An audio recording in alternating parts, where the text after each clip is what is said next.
was born in Tucson, Arizona in the early 70s, so I'm officially old. Well, I started playing early on.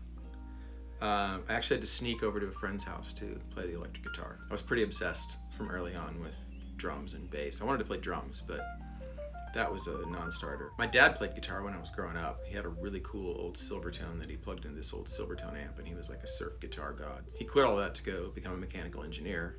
My first guitar was a cheap, no-name Gibson Les Paul, like a Les Paul knockoff that I think was made out of MDF and probably weighed 18 pounds. I wanted to be both Slash and Jimmy Page and also Robert Plant and Axl Rose. My second guitar was a Squire 2 white Stratocaster, which to this day I own and is one of my favorite guitars. So I built my first guitar as an exercise in sanity. I was horsing around a friend's little brother, and he decided to pick me up from behind, and I fell back on top of him, and I stuck my arm out to catch myself, and I broke this, you know, the classic football break. And I decided to build myself, since I couldn't play guitar, I decided to build a guitar.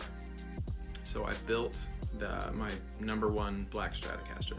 Then I built a Telecaster a couple years later. I actually built 2 of them. Those were the #2 and #3 guitars I ever built. There was some concepts that made sense to me, like really thin finish. I just shot my own nitro finishes. Spent years hunting down what neck profiles and shapes that I liked. Like there was a PV Wolfgang that had this neck profile that was just, and it had no finish on it, and it was literally perfect. It had 1 P90 in it, and it was just a perfect guitar. I wish I had it. It was a gold top PV of all things, Wolfgang. And all of my guitars that I built for myself have that same asymmetrical 12-inch radius, big frets. Just, it was what I liked, and it works for me.